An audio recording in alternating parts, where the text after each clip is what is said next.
ሔዋን በዲና ፊት መቀየር ገርማትና ደንግጣ ምን ተፈጠረ አለቻት። ዲና እኔ እንጃ፣ እስቲ መጥቻለሁ በር ላይ ነኝ ብሎኛል።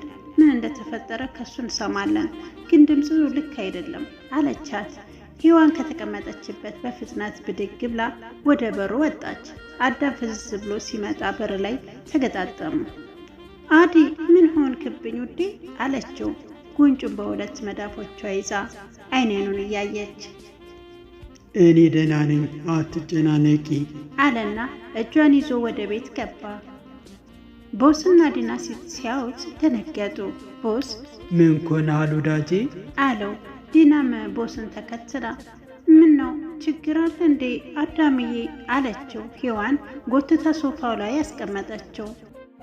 አዳም ሁለት መዳፎቹን አይኑ ላይ አሳርፎ ሰው ሲሞት በዓይኔ ያየሁ ዛሬ በጣም ካዘንኩባቸው ቀኖች ዋናው ነው አለ። ሁሉም ከቆሙበት መሬት ሶፋው ላይ ተቀመጡ። ሔዋን አጠገቡ ተቀመጠችና እጁን ያዘችው። አዳም እያለቀሰ ወሬውን ቀጠለ። አደራ ክፍል 29 ይህንን ብለን ነበረ። ዛሬም እንደሚከተለው ክፍል 30ን አስቀጥለዋለሁ። እስከ ቪዲዮ ፍጻሜ አብራችሁ እንድትሆኑ በአክብሮት ጠይቃለሁ። ቪዲዮውን ስትጀምሩት ሼር ላይክ እያደረጋችሁ አበረታቱኝ። እንዲሁም ሼር ላይክ እያደረጋችሁ ለምታበረታቱኝ እጅግ በጣም አመሰግናለሁ። የዛሬውን ታሪክ አብረን እናየዋለን። እስከ ቪዲዮ ፍጻሜ አብራችሁ እንድትሆኑ በአክብሮት ጠይቃለሁ። ክብሯና ክብራት የዚህ ቻናል አድማጭ ተመልካቾች እንደምን አላችሁ? እንደምን እስከዚህ ሰዓት ደረሳችሁ እያልኩኝ ወደ ታሪኩ አመራለሁ። አብራችሁ ቆዩ።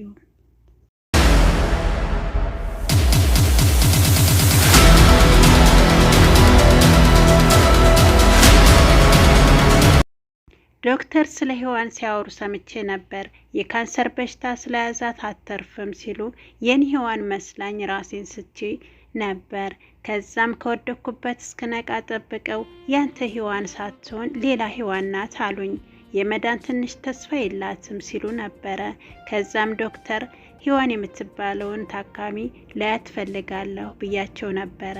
ዛሬ ተኝቼ ስልክ ደወሉልኝ እና ሔዋንን ማየት ከፈለክ አሁና ብል አሉኝ። እኔም እሺ ብዬ ሄድኩኝ። ሔዋንን አገኘኋት። በፊቷ ላይ ምንም ጸጉር የለም፣ በሽታው አርግፎታል።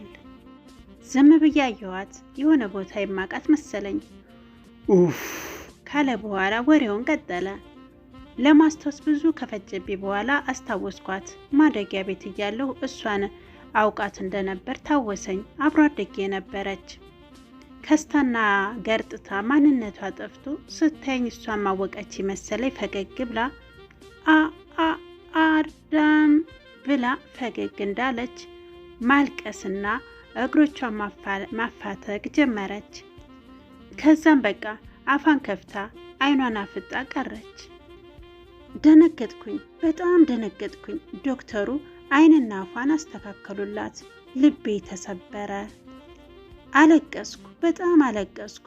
ግን በቃ ልመልሳት አልቻልኩም። የለቅሶ ሲቃይ ወሬውን አቋረጠውና ወደ ወሬው ተመለሰ። እዛ ሐኪም ቤት እግሬ ለመቆም አልቻለም። እየሮጥኩኝ መኪናዬን አስነስቼ ወጣው። ፈጣሪ ለምን እስካሁን በጤና እያለች ሳታገናኘኝ እስትንፋሷ ሊወጣ ሲል አገናኝሄ ብዬ ጮኩበት፣ ግን አልሰማኝም። በዙሪያ ያሉት ሰዎች ሲጎዱ ለምን ተመልካች እንዳደረከኝ አልገባኝም አለና ተንሰቀሰቀ። ሁሉም አለቀሱ። ማንም ማንንን አላባበለም። በአጠቃላይ የሔዋን ለቅሶ እና አዳም ቤት መሰለ። ሰራተኞችም የአዳምን ንግግር እየሰሙ ስለነበረ አለቀሱ። ረጅም ሰዓት አለቀሱ። ሁሉም በየተቀመጡበት ተኙ። ሰራተኞች ሁሉንም ጋቢ ደረቡላቸው። በነጋታው የሔዋን የቀብር ስነ ስርዓት ላይ ሁሉም ተገኝተው ተቀበሯት። ጊዜ የሚሄዱን አያቋረጥም። እኛም በፍጥነት መጓዛችን ግድ ነው አለ አዳም። ቦስም ከአዳም ቀጠል አድርጎ አሁን ማን ያምናል? እስቲ ያን ሁሉ ጊዜ አልፎ ዛሬ የሔዋን የምርቃት ቀን ነው ቢባል አለ። አይ ጊዜ ሔዋን በአንድ አመት የዩኒቨርሲቲ ቆይታዋ በ6 ወርና በየመሃሉ ለበዓል ብትመጣም ናፍቆቷ አንገላቷቸው ነበር። ዲናና ባለ ታክሲው ጌዲዮንን ማብሸቅ ተያይዘውታል። ሔዋን ዛሬ የምርቃት ቀኗ እንደመሆኑ አዳም በትዕዛዝ ባሰፋላት ቀሚስ አሸብርቃለች። ዲናም እንደዛው። ቦስና አዳምም ሙሽራ መስለዋል። ኬብሮን የሜካፕ ስራዋን ለሁሉም ተጠባባቸዋለች። የሚያውቋቸው ሰዎች በሙሉ ተገኝተዋል። የምርቃት ስነ ስርዓቱ አዳራሽ በአስመራቂ ቤተሰቦች፣ በአስመራቂና በተመራቂ ባለስልጣናት፣ መምህራን ተሞልቷል። ሁሉም ደስተኞች ናቸው፣ በጣም ደስተኞች። ቦስና ዲና በስልክ ከባለላዳው ጋር ስታወራ ቅናቱን ተያይዞታል። ሁሌም ማን ነው ይላል፣ መቼም ሴት አትሆንም ይላል። ግን ዛሬ የቃል ኪዳን ቀለበት ሊያደርግላት ወስኖ ቀለበት ይዟል። ቦስና አዳምን አብረን ለሁለቱም እንሰርላቸው ብሎ ጠይቆት ነበረ። አዳም ግን አይሆንም ለፍቅረኛሞች ቀን ነው የማስርላት ብሎ ግግም አለ። ቦስ ሊጫነው አልፈለገምና ተወው። ሔዋን ከተመራቂ ተማሪዎች አንደኛ ጎበዝና ቆንጆ ነበረች። ሳቂታ፣ ተጫዋች፣ ፍንድቅድቅም ጭምርና ደግሞ ተሸላሚ ነበረች። ሁሉም በድሬዳዋ ከተማ ላይ ፏ እያሉ ነው። አዳም፣ ዲና፣ ዶክተር ሉሊት፣ ቦስ፣ ሔዋን፣ የሔዋን ጓደኞችና ሰራተኞች ምርጡን ሆቴል አዘግተው ግማሽ ሌሊቱን ሲጨፍሩ አመሹ። የሆነ ሰዓት ላይ ቦስ ማይኩን ይዞ መድረክ ላይ ወጣ።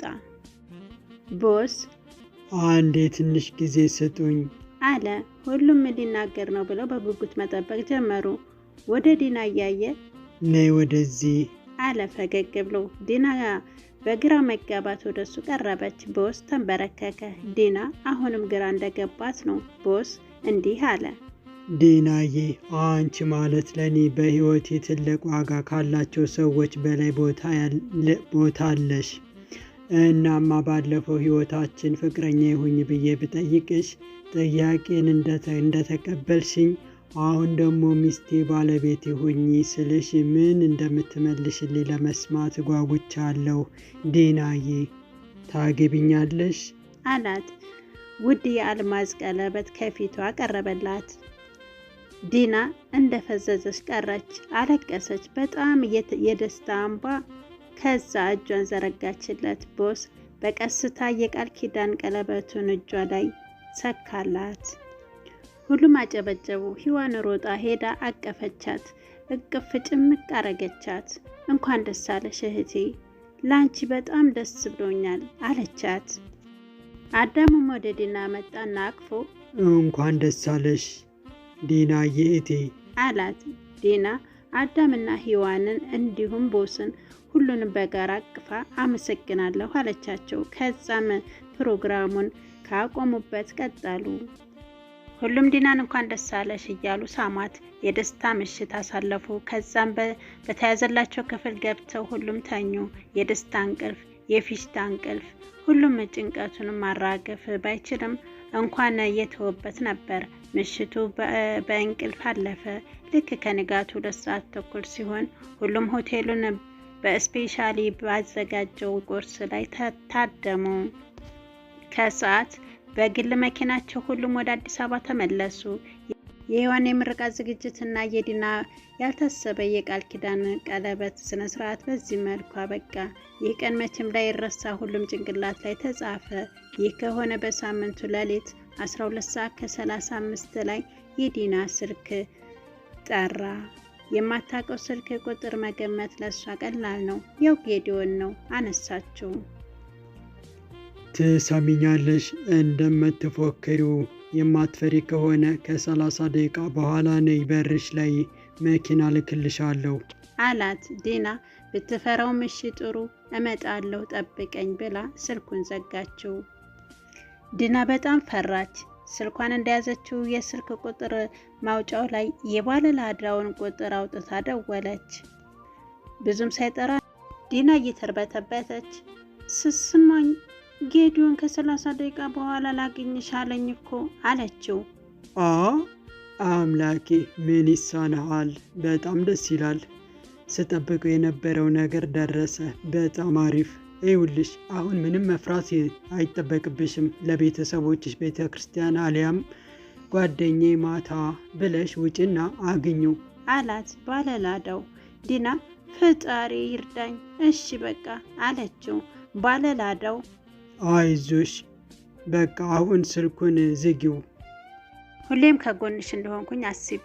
ደግሞ የምትወጃቸውን ሰዎች ከሰቀቀን ለማዳን እንደሆነ አስቢ አላት። ዲና እሺ በቃ ልክ ነህ ካለችና ስልኳን ዘጋችው። ዲና መዘጋጀት ጀመረች።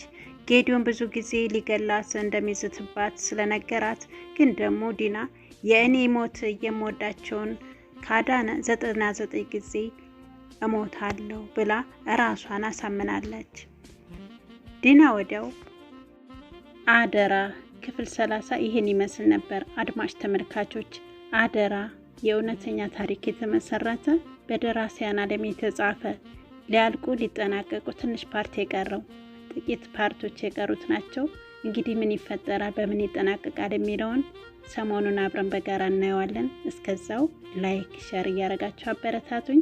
የዚህ ቻናል ቤተሰብ ያልሆናችሁ ሰብስክራይብ በማድረግ የደወል በተናን በመጫን ቤተሰብ የሆኑ በአክብሮት እጠይቃለሁ።